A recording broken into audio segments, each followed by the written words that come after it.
All right. I just woke up from a nap, so I decided to make this final video of the week. I'm going to be giving a spotlight to the 1930 film All Quiet on the Western Front. Now, this movie is made from a book of the same with the same name. I took a little bit of notes here. Yeah, I told you the film was in 1930. Uh, that's my dog. She can't be left alone for too long. She has to get some type of affection from me. Yes, boo boo. Yes. Oh yeah, yeah, boo boo. Yeah, you good girl. She can't go along without it. 13 years after the end of the war, 1 year into a Great Depression in America, which I thought was interesting. Um, so I was curious because I had watched this movie, of course, years before I decided to even make these videos. It's an American film. I'm like, huh. It's an American film based on several college age uh, German soldiers in World War One. I should have figured out who wrote the book though. Yeah, I should have did that. I'll do that for myself later on. Probably should have did it for this video. I miss things. I'm human, but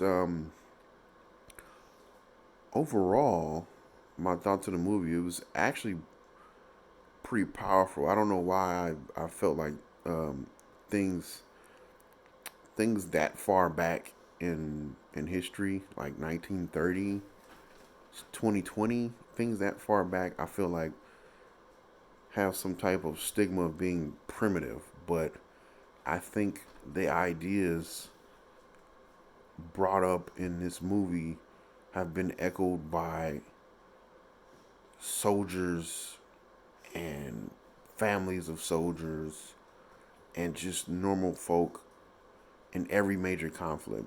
Why, the question is always brought up, why is it even being done? Is the is the cost that's gonna have to be paid for a war worth fighting the war?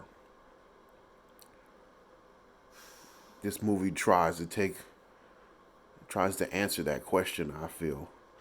And that in itself is a pretty powerful question to be asking, something to think about. Um, but they go about trying to answer that question with putting you in the shoes of young kids who are basically terrified. And this is World War One. Was one of the was is one of the uh, worst conflicts basically ever, um, because of how quickly weaponry and just how quickly everything was advancing. Because you got to think at the beginning of the war versus the end of the world, end of the war, the world was complete. The world was worlds apart. It started. Planes were playthings of millionaires at the time the start of this war. No such thing as tanks.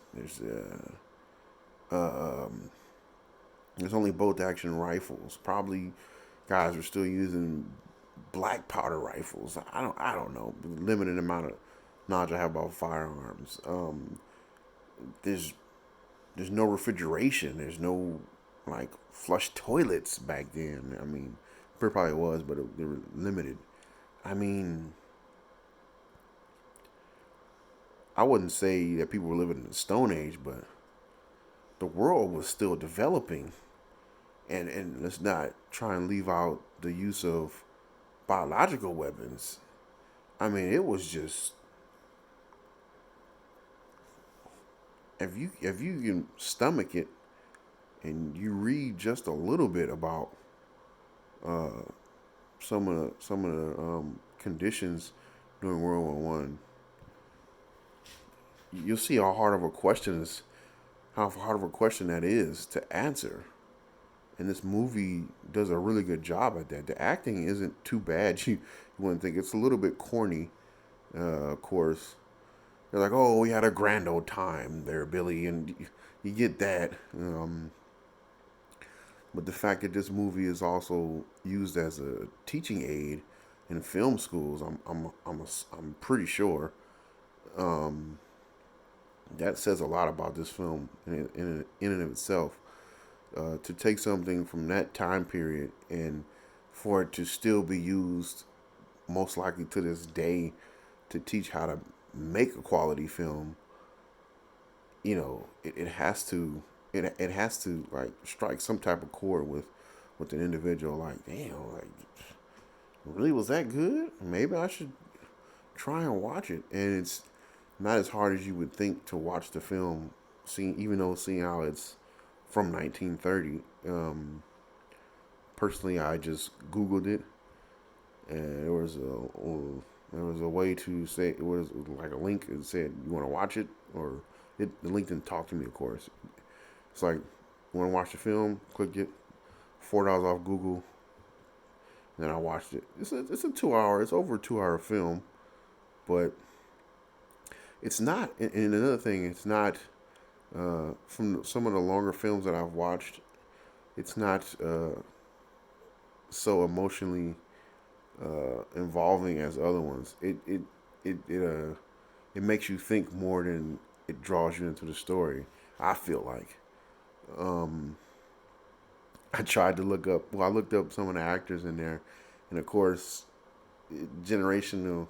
It's too big of a generation gap. I have no idea who any of these people are. um, I think one of the actors actually starred in Gone with the Wind, which I've yet to watch. Um, I watched Casablanca. I didn't watch uh, Gone with the Wind. I'm just spurting off stuff now. But uh, talking about the Germans and it's just odd. I just think it's still. I still think I'm still trying to figure out that question. I feel like I have to do a little bit more just for my own personal uh, curiosity of what will possess an American director to make a film like this. The only thing I can think of off the top of my head would be uh, the Germans were basically they were fighting the longest in this conflict. So to take a sliver or a look at their their perspective, I think probably would be the best because they were in it from the beginning all the way to the end, and I feel like they lost the most. Uh, Europe suffered the most in World War I and World War II, just because of it's like ground zero almost. It's where everything started. I mean, I hate to giggle at that. I'm sorry I giggled at that, but like the reality it is, both these conflicts happened so long ago. There's barely anyone alive, even children that were born during these two conflicts are not even here anymore. So that lets you know the time gap that's happened. Um, I wish because I did actually uh, get the book on an audio form and listen to it. I can't right now at this moment recall the differences between the book and the film, but of course the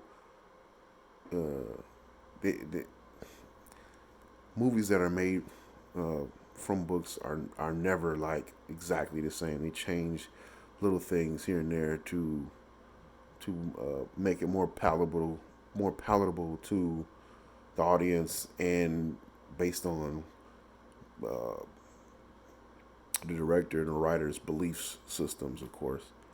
Does that tarnish it? If I could remember the differences, maybe it did, maybe it didn't.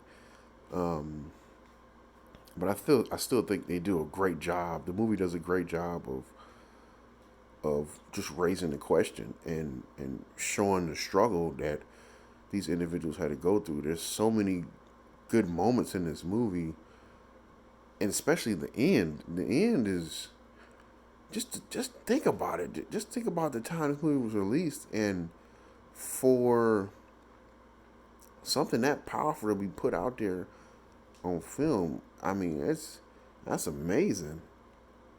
It's really a good film. We're gonna rate it very high, and of course, I'm giving it a spotlight. So I'm recommending that people go out and try and watch it. So, till Friday.